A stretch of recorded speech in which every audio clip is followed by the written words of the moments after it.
اور ہوشدار دینا ہے کہ دیکھو یاد رکھو باہر تو درکنار تمہارے گھر میں کیا ہو رہا ہے وہ تک ہمیں معلوم ہے۔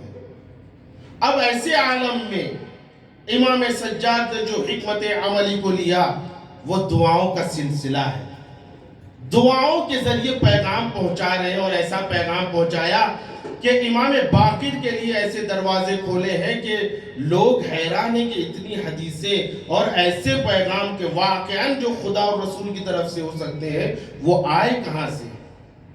وہ سوائے امام سجاد کی محنتوں کے اور کچھ نہیں ہے۔ امام سجاد نے دعاؤں کا سلسلہ دیا۔ آپ کی خدمت میں عرض کروں کہ یہ صحیفہ سجادیہ اس کے مختلف معنی بھی ہیں۔ اس کو زبور آل محمد کہتے ہیں، اس کو انجیل اہل بیت کہتے ہیں، اس کو اخت القرآن بھی کہتے ہیں، اور اس کو صحیفہ کاملہ بھی کہتے ہیں۔ صحیفہ کاملہ جو کہنے کی وجہ یہ ہے کہ ایک فرقہ زیدیہ ہے، آپ بہتر جانتے ہیں کہ ان کے پاس بھی ایک نسخہ ہے صحیفہ کا، لیکن وہ ناقص ہے۔ ہمارے پاس جو صحیفہ ہے وہ کامل ہے، اسی وجہ سے اس کو صحیفہ کاملہ کہتے ہیں۔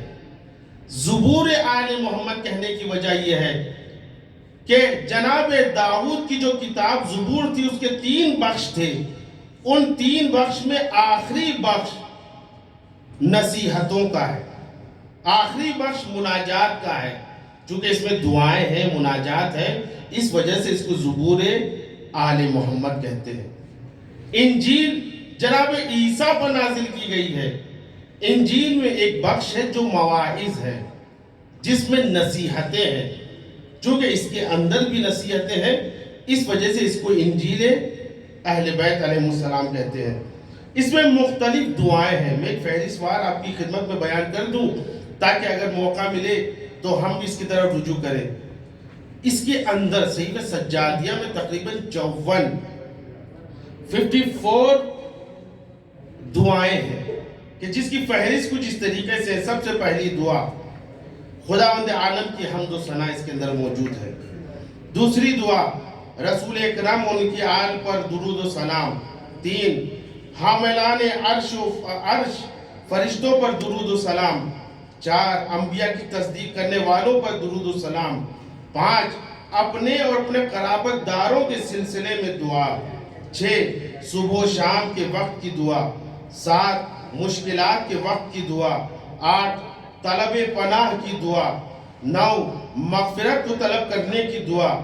10 ایسے خدا کی پناہ طلب کرنے کی دعا۔ 11 انجام بخیر ہونے یعنی عاقبت بخیر ہونے کی دعا۔ 11 انجام بخیر ہونے کی دعا۔ 12 اعتراف گناہ کے بارے میں دعا۔ 13 طلب حاجات کے سلسلے میں دعا۔ 14 ایسے ظلم و ستم کے بارے میں دعا جو خود امام سجاد پر ڈھائے گئے۔ 15 بیماری کے وقت کی دعا۔ 16 گناہوں سے طلب بخشش کی دعا۔ 17 شیطان پر لعن و نفرین کرنے کے بارے میں دعا۔ 18 دفع بلیات کے سلسلے میں دعا۔ 19 طلب باران کی دعا۔ 20 نیک اور پسندیدہ اخلاق کے بارے میں دعا۔ 21 آپ کے محزون اور غمگین ہونے کے وقت کی دعا۔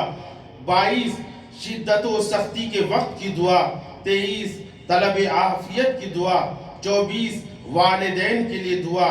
25 اولاد کے لیے دعا۔ 26 پڑوسیوں اور دوستوں کے بارے میں دعا۔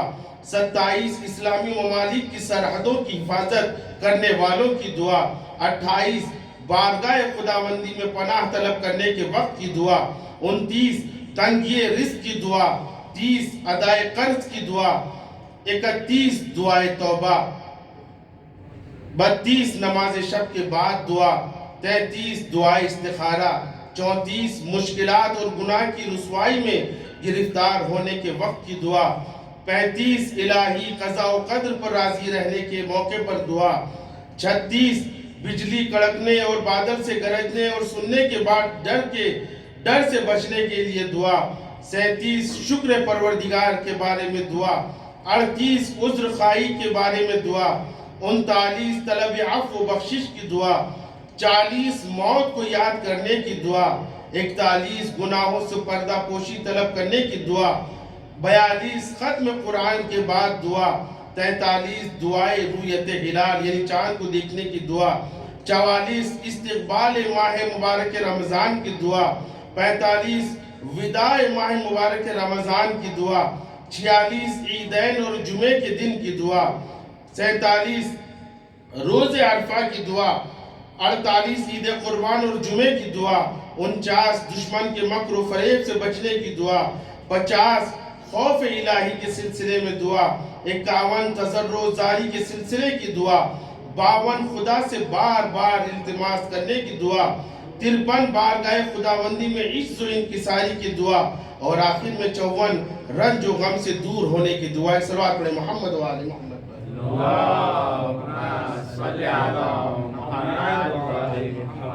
عزیزو، فہرست کو آپ نے دیکھا اور محسوس کیا ہوگا کہ کس طریقے سے امام اپنا پیغام پہنچا رہے ہیں، کبھی دشمن سے بچنے کے لیے، کبھی سرحدوں پہ رکنے کے لیے، اور مختلف طریقے سے۔ آج ہم دعا کا آغاز کرتے ہیں۔ اللہم یا من لا یصفہ نعت الواصفین، امام سجاد فرماتے ہیں اے وہ خدا جو وصف کرنے والوں کے وصف کرنے والوں کی وصف سے وہ عاجز ہے، یعنی وصف کرنے والے اس کی وصف کرنے سے عاجز ہے۔ انسان اللہ کی تعریف نہیں کر سکتا، جتنا بھی انسان کوشش کر لے، مگر اللہ کی وصف اس سے ممکن نہیں ہے۔ اس لیے کہ وصف کرنے کی سب سے پہلی چیز جو ضروری ہے وہ یہ ہے کہ 2 طریقے سے ہم انسان کی وصف کر سکتے ہیں، اس کی تعریف کر سکتے ہیں، اس کی حقیقت کو بیان کر سکتے ہیں۔ سب سے پہلے یہ کہ وہ ہمارے انڈر میں ہو، ہمیں اس پر عبور ہو، ہم اس سے اوپر ہو، تو ہم اس کی تعریف کر سکتے ہیں، اس کی حقیقت کو بیان کر سکتے ہیں۔ مجھ سے پوچھا جائے آپ کے بچے کو کیا پسند ہے، آپ کا بچہ کس چیز پہ ناراض ہوتا ہے، کس چیز پہ غصہ ہوتا ہے، تمام چیزوں سے آپ پوچھ لیجئے، میں سب بتا دوں گا، اسے یہ پسند ہے، اسے یہ چیز ہے، اس سے غصہ آتا ہے، اس سے یہ آتا ہے۔ کیوں؟ اس لیے کہ میں اس کی زندگی پر عبور رکھتا ہوں، وہ میرے تحت ہے، مجھے معلوم ہے۔ ایک اس طریقے سے انسان کی وصف کر سکتا ہے۔ دوسرا یہ کہ وہ میرے وصف میں، یعنی وہ میرے تحت میں نہیں ہے، لیکن میرا اس سے رابطہ ہے، اور اتنا قریبی رابطہ ہے کہ اس کی ہر چیز، ہر حقیقت میں بیان کر سکتا ہوں۔ مثال کے طور پر دوست لے لیجئے یا بیوی کو لے لیجئے، پہلے بیوی کو نہیں جانتا تھا، بعد میں شادی ہونے کے بعد اس کی ایک ایک چیز، اس کی پسند کو وہ جاننے لگا۔ دوست ہمیشہ ساتھ میں رہتا ہے، اسے کیا پسند ہے کیا پسند نہیں، اس طریقے رابطے کی وجہ سے انسان چاہے کسی سے بھی رابطہ برقرار کرے تو انسان اس کی حقیقت کو بیان کر سکتا ہے۔ لیکن جب خدا کی ذات پر ہم نظر ڈالتے ہیں تو وہ ذات واجب الوجود ہے، اس پر کوئی حاوی نہیں ہے، سب اس کے نیچے۔ وہ ذات واجب الوجود، ہم ممکن الوجود، وہ ہم سے اوپر ہے، ہم اس سے نیچے، تو ہم اس کی صفت کو، اس کی حقیقت کو، کون ہے حقیقت کو ہم بیان نہیں کر سکتے۔ اسی لیے ارشاد ہوتا ہے، ہمارے امام معصوم فرماتے ہیں ما عرفناک حق معرفتک، پروردگار عالم تو ہم سے اوپر ہے، لہذا تیری حقیقی معرفت ہم سے نہیں ہو سکتی ہے۔ اس کے بعد دوسرا جو چیز ہے رابطہ، خدا سے اور ہمارا رابطہ کیا ہے؟ وہ معبود، ہم عابد، وہ خالق، ہم مخلوق، وہ رازق، ہم مرزوق، وہ غفار، ہم مغفور، ہم بخشنے والے، وہ راحم، ہم مرحوم۔ لہذا رابطہ واجب الوجود اور ممکن الوجود کا ہے، اس وجہ سے ہم اس کی کن ہے حقیقت کو بیان نہیں کر سکتے۔ اسی لیے امام معصوم نے فرمایا ما عبدناک حق عبادتی، جب تجھے پہچانا ہی نہیں تو تیری حقیقی عبادت کو ہم نے انجام نہیں دیا۔ اور اس کے بعد آئیے دوسری جو فراز ہے، اس میں ارشاد ہوتا ہے یا من لا یجاوزہ رجاء الراجین، بڑی اہم بند ہے، یہ بڑا اہم فراز ہے۔ اے وہ کہ جو امید کرنے والوں کا مرکز ہے، اے وہ کہ جو امید کرنے والوں کی امید کو درگزر نہیں کرتا ہے۔ عزیزوں، امید، انسان کی زندگی میں امید بہت اثر رکھتی ہے۔ اگر انسان کی زندگی سے امید کو چھین لیا جائے تو اس کی زندگی کا کوئی بھروسہ نہیں ہے. اب محسوس کریں، کہا بھی جاتا ہے کہ اگر کوئی انسان کسی کی امید چھین لے تو اس کو ہلاک کرنے کے لیے کافی ہے. شیعوں کو جو نابود کرنے کے لیے پلاننگ کی گئی تھی تو کہا گیا تھا ان سے تین چیزیں، تین امیدیں ختم کر دو.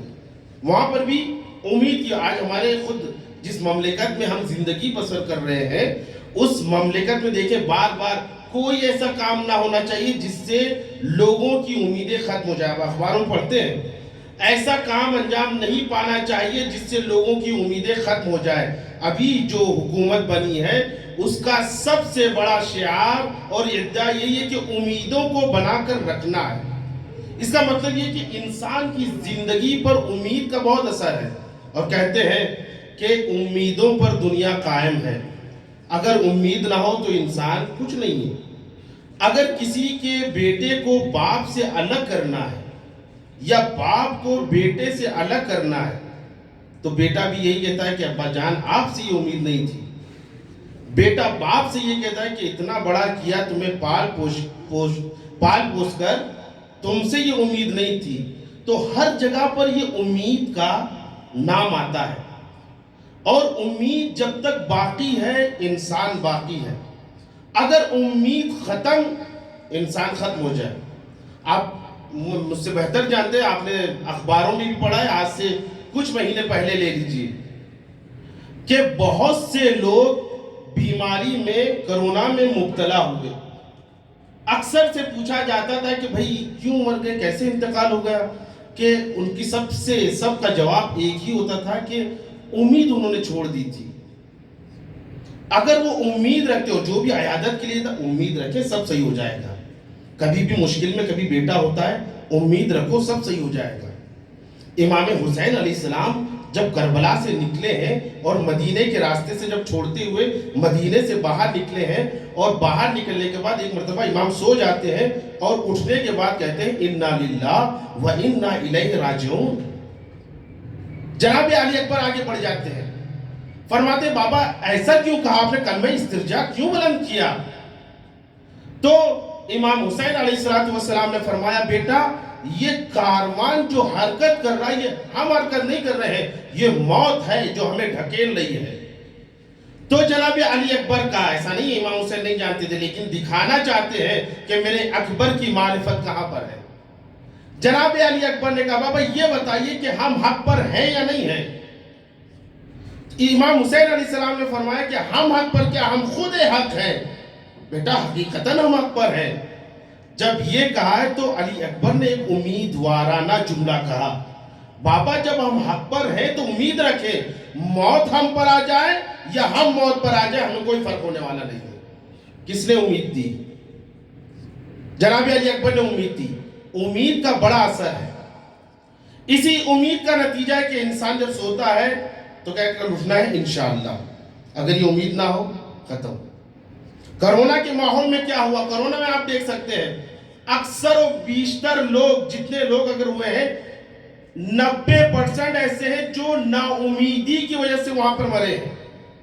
اور سب یہ کہ امید رکھا کرو، ورنہ کرونا کوئی مہلک بیماری نہیں تھی اگر دیکھا جائے، مگر یہ کہ بعض لوگ جو ضعیف تھے اور پہلے سے ان کو سانس کی مشکل تھی ان کے لیے مشکل تھا. لیکن جن سے پوچھا گیا جوان ہے، جوان جانتے ہیں ہم، ابھی شادی نہیں ہوئی ہے لیکن اللہ سے امید. اللہ موت دینے والا ہے، اللہ رزق دینے والا ہے، اللہ عزت دینے والا ہے. اگر امید ہوتی کہ اللہ موت دینے والا ہے تو کیا ہوتا؟ وہ زندہ رہتا. عزیزوں یہیں کی مثال لے لیجئے. ایک خاتون بوڑھی تھی تقریباً 102 سال، اور شروع میں یہ خبریں آئی کہ وہ اچھی ہو گئی. اس سے انٹرویو لیا گیا، اور انٹرویو لیا گیا تو کہا کہ آپ کو ڈر نہیں لگا، آپ کیسے زندہ بچ گئی؟ تو بوڑھی خاتون کہنے لگی کہ مجھے یقین ہے، اور میرے شوہر جب مر رہا تو اس نے مجھے کہا تھا کہ تم کم سے کم 120 سال زندہ رہو گی. تو وہی امید تھی کہ جو جس کی وجہ سے مجھے یقین تھا مجھے کچھ نہیں ہونا، ہاں ذوف اور بیماری تو لگی رہتی ہے، اچھی ہو کے نکل آئی. لیکن ایک جوان ہے جسے اللہ پر امید نہیں تھی اور جسے خود پر بھروسہ نہیں تھا، وہ مر گیا. امید کا انسان عزیزو، امید پر انسان کی زندگی پر بڑا اثر ہوتا ہے. اگر یہ امید نہ ہو تو ہر چیز ختم. 2 شخص ہیں، دونوں گڈھے میں گر گئے. گڈھے میں گرنے کے بعد اب لوگ چلا رہے ہیں، چیخ رہے ہیں، بلا رہے ہیں. اب اتنے میں دونوں لوگ اس کو دیکھ رہے ہیں. دیکھنے کے بعد ہوا یہ کہ ایک تو باہر آ گیا اور دوسرا گڈھے میں گر گیا. لوگ خوشحالی سے اسے گلے مل گئے اور بولنے لگے. اس نے کہا کہ مجھے سنائی نہیں دیتا ہے، لیکن یہ تمہاری تشویق تھی کہ جس کی وجہ سے میں باہر آ گیا. اشاروں میں کہا. لیکن لوگوں نے اشارے سے کہا کہ ہم تو یہ نہیں کہہ رہے تھے، ہم یہ کہہ رہے تھے کہ اب تو بچنے والا نہیں ہے، اب تو بچنے والا نہیں ہے. تو جس کے کان چالو، جس کے کان چل رہے تھے، اس نے سن لیا، اس کی امید ختم ہو گئی، وہ گر گیا. اور جس کے کان بند تھے، اس نے کہا کہ میری تشویق کرے، مجھے امید دلا رہی، اس امید سے میں اوپر آ گیا. محسوس کرے عزیزو، بادشاہ ہے. بادشاہ ایک مرتبہ رات میں نکلتا ہے ٹہلنے کے لیے اور دیکھتا ہے نگہبان کھڑا ہوا ہے. اور کھڑا جیسے ہی اس نے پوچھا کہ ٹھنڈک کا زمانہ ہے، کہ تمہیں ٹھنڈک نہیں لگتی ہے؟ کہا کیوں نہیں لگتی؟ لیکن عادت ہو گئی ہے اور اسی عادت کی بنا پر میرے اندر طاقت بھی ہے. بادشاہ نے کہا ایسا ہے تو میں جا رہا ہوں اور تمہارے لیے ابھی گرم کپڑے بھیجنا ہے. جب صبح نمودار ہوئی تو دیکھا وہ نگہبان مرا ہوا ہے اور مرنے سے پہلے اس نے لکھ دیا کہ بادشاہ کے گرم کپڑے کی امید نے میری جان لے لی. ابھی تک وہ زندہ تھا اس لیے کہ عادت ہو گئی تھی، لیکن بادشاہ نے امید دے دی کہ میں گرم کپڑے بھیج رہا ہوں. اسی امید کی بنا پر وہ کپڑے نہیں آئے تو وہ مر گئے. صلوات پڑھیں محمد و آل محمد پر.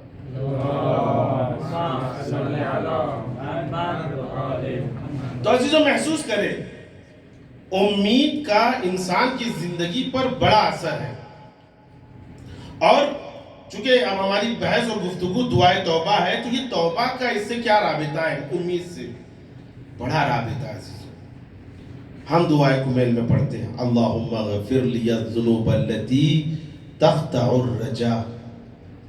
پروردگار عالم ہمارے ان گناہوں کو معاف فرما جو امیدوں کو ختم کر دیتے ہیں.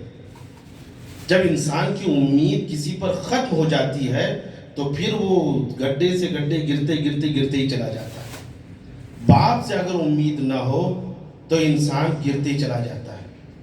بیٹے سے اگر باپ کی امیدیں ختم ہو جائے تو باپ ضعیف سے ضعیف تر ہوتا چلا جاتا ہے. امید توبہ کا بڑا اثر ہے. لیکن ہمیں دیکھنا پڑے گا کہ اللہ سے ہم امید کر رہے ہیں. بس یہاں پر بات کو ختم کروں گا. اللہ سے ہم امید کر رہے ہیں تو جس سے امید کر رہے ہیں وہ کیسا ہے؟ بھائی جس سے امید کر رہے ہیں، ہم اپنے دشمن سے امید کریں یہ سوچ کر کہ وہ ہم سے محبت کر رہا ہے، وہ ہم کو زندگی دے گا؟ نہیں، امید اسی سے کی جاتی ہے جو ہم سے محبت کرے.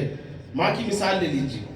ماں اپنے بیٹے سے کتنی محبت کرتی ہے، باپ اپنے بیٹے سے کتنا محبت کرتا ہے. آپ نے محسوس کیا، جو صاحبان اولاد وہ جانتے ہیں کبھی غصے میں باپ اگر بچے کو دور کرتا ہے، دور جاؤ، تجھے بار بار نزدیک آتا ہے. کیوں؟ اس امید سے کہ چاہے جتنا کر لیجیے جانا مجھے باپ کے پاس ہے. مقدس اردبیلی کا زمانہ ہے، وہ ایک جگہ سے گزر رہے ہیں. دیکھا ایک ماں ہے جو اپنے بیٹے کو مار کے دروازہ بند کر لیتی کہ آپ آنا مت.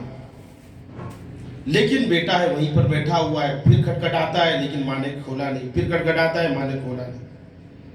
مقدس اردبیلی اس کے پاس جاتے ہیں. جانے کے بعد کہتے ہیں کیا کر رہے ہو؟ جب تمہاری ماں نے تمہیں گھر سے نکال دی تو چلے جاؤ. کہا کہ اس ماں نے مجھے نکالا ہے، چونکہ میں نے غلط کام کیا ہے تو مجھے سزا ملی ہے، لیکن میں یہ بھی جانتا ہوں کہ میری ماں مجھ سے بہت محبت کرتی ہے، ابھی آدھی رات ہونے سے پہلے وہ دروازہ کھول دے گی. بس یہ سننا تھا مقدس اردبیلی کا. فوراً سجدے میں عارف انسان اپنے عرفان کی بات سنتا ہے، سجدے میں گر جاتا ہے، خدا تو ذرا سی ہم کو اذیت دیتا ہے، ذرا سی سزا دیتا ہے اور ہم سوچتے ہیں کہ تو ہم سے دور ہو گیا. نہیں، تو ہمارے گناہوں کی سزا دے کر اسی دنیا میں اس کی سزا دے دیتا ہے اور آخرت سے بچا لیتا ہے. تو اس سے زیادہ محبت کرنے والا کون ہے؟ کتنی محبت کرتا ہے خداوند عالم اپنے بندے سے. جناب موسیٰ ایک جگہ سے گزر رہے ہیں، دیکھا ایک ماں ہے جو اپنے بچے کو پیٹ سے باندھے ہوئے روٹیاں بنا رہی ہے. گرمی کا زمانہ ہے عزیزوں، پہلے زمانے میں تنور ہوا کرتے تھے، اس میں روٹیاں بنتی تھی. اب دیکھیں گرمی اور اس کے بعد تنور کی تپش. ماں کا دل ہے کہ بچے کو دور بھی نہیں کر سکتی اور بچے کو قریب بھی نہیں کر سکتی کہ اس کے اوپر جل جائے گا، کہ اس کی حرارت اس پر اثر کرے گی. یہاں پر ماں کا دل دیکھیں، ماں نے اپنے بچے کو پیٹ سے باندھ لیا. بچہ قریب بھی ہے اور بچہ حرارت سے محفوظ بھی ہے. جیسے ہی یہ منظر جناب موسیٰ نے دیکھا، فرمایا سبحان اللہ سبحان اللہ سبحان اللہ، پاک و پاکیزہ ہے تیری ذات، پاک و پاکیزہ ہے تیری ذات کہ تو نے ماں جیسی نعمت ہم کو عطا کی. موسیٰ تم جو دیکھ رہے ہو یہ محبت کس نے ودیت کی جانتے ہو؟ کہا میں نے ودیت کی ہے، میں نے ودیت کی. موسیٰ ایک لمحے کے لیے اگر میں محبت نکالوں تم نتیجہ دیکھو گے. کہا موسیٰ دیکھو ابھی کچھ لمحے ہوئے تھے کہ جو ماں اپنے بچے کو بچا رہی تھی، کچھ لمحوں کے بعد بچے کو تنور میں پھینک دیا. فوراً خدا نے پھر محبت ودیت کی. جس ماں نے تنور میں پھینکا تھا وہ ماں پھر تنور میں کود جاتی ہے. اس طریقے سے ہاتھ جل جاتے ہیں لیکن اپنے بچے کو صحیح و سالم نکال لیتی ہے. جناب موسیٰ سے کہا شفا دو. شفا دینے کے بعد کہا خداوند عالم تو بتانا کیا چاہ رہا ہے؟ خداوند عالم نے کہا موسیٰ یہی تو بتانا چاہ رہا ہوں کہ ایک ماں اپنے بچے سے کتنی محبت کرتی ہے. یقین جانو موسیٰ، میں لاکھوں کروڑوں نہیں لا تعداد گنا ایک ماں سے بھی زیادہ اپنے بندے سے محبت کرتا ہوں. فرعون کا زمانہ ہے، جگہ سے جناب موسیٰ ایک نیل ہے، دریا ہے جہاں پر غرق ہوئے تھے، فرعون غرق ہوا تھا، وہاں سے گزر رہے تھے. ایک مرتبہ خدا نے کہا موسیٰ جانتے ہو یہاں پر کیا ہوا تھا؟ موسیٰ نے کہا تھا کہ ہاں ایک بادشاہ تھا، ظالم تھا، انا ربکم العالی کا نعرہ بلند کر رہا تھا. کہا موسیٰ وہ غرق ہو گیا تھا نا؟ کہا یہاں پر آپ نے جناب سیفی صاحب نے بھی بیان کیا جناب موسیٰ کا اور فرعون کا واقعہ بیان کیا، اس سے غیبت کو ثابت کیا تھا. اور جناب ہمانی صاحب نے بھی بیان کیا تھا، اس سے کچھ نکات نکالے. میں اس سے پورے واقعوں کو اسی لیے نہیں بیان کروں گا. یہاں پر جناب موسیٰ سے کہا موسیٰ یاد ہے؟ کہا ہاں اس نے انا ربکم العالی کا نعرہ بلند کیا تھا اس لیے غرق ہو گیا، وہ اپنے مقام تک پہنچ گیا. کہا موسیٰ تم سے کتنی بار اس نے اپنے آپ کو بلایا اور کہا موسیٰ بچا لو موسیٰ بچا لو، لیکن تم نے نہیں بچایا. ایک مرتبہ خدا نے کہا فَأَوْحَى اللَّهُ عَزَّ وَجَلَّ إِلَيْهِ یا موسیٰ، موسیٰ کی طرف خداوند عالم نے وحی کی اور فرمایا اے موسیٰ ما اغست فرعون لأنك لم تخلقه. موسیٰ تم نے فرعون کے آواز استغاثہ کو نہیں سنا، کیوں؟ لم تخلقه، اس لیے کہ تم نے اس کو خلق نہیں کیا تھا. وَلَوْ اسْتَغَاثَ بِي لَغَثْتُهُ، ایک مرتبہ فرعون مجھے آواز دیتا میں اس کی آواز پر لبیک کہتا. عزیزو سوچے کہ جو انا ربکم العالی کا نعرہ بلند کر رہا تھا، جھوٹا خدا بن رہا تھا، خدا کے سامنے آ کر کھڑا ہوا تھا، وہ خدا جب ظالم سے اتنی محبت کرتا ہے تو اپنے مومن انسان سے کتنی محبت کرتا ہوگا. یہ خدا جانتا ہے اور اس کے انبیاء اور اہل بیت جانتے ہیں. ہاں عزیزوں امید شرط ہے کہ انسان کس طریقے، بس یہاں پر بات ختم کروں گا، امید شرط ہے کہ انسان کس طریقے سے اس امید سے اللہ کو بلاتا ہے اور اہل بیت کو بلاتا ہے. ایک خاتون ہے کہ جس کا شوہر نہایت ظالم ہے، لیکن ایک امید ہے کہ آج کربلا جاؤں گی، آج کربلا جاؤں گی، آج کربلا جاؤں گی، ہمیشہ اجازت لیتی ہے، ہمیشہ اجازت لیتی ہے. آخر میں اس کے شوہر نے اجازت دے دی، جاؤ تم کربلا چلی جاؤ، لیکن شرط یہ ہے کہ دونوں بچوں کو بھی ساتھ میں لے جاؤ. دونوں بچے اپائج ہیں، ایک سن نہیں سکتا، ایک بول نہیں سکتا، دیکھ نہیں سکتا، چل نہیں سکتے، لیکن کربلا کی زیارت ملنی ہے، دونوں کو اٹھاتی ہے اور کربلا کی طرف چلتی ہے۔ کربلا میں پہنچنے کے بعد بچوں کو دروازے پر بٹھا دیا، اشاروں سے، جیسے ماں اپنے بچوں سے جس طریقے سے بھی گفتگو کر رہی ہو، کہا کہ یہاں سے جانا مت۔ زیارت کرتی ہے اور زیارت کرنے کے بعد آتی ہے، دیکھتے ہیں بچے نہیں ہیں، بچے جہاں پر بٹھائے وہاں پر نہیں ہے۔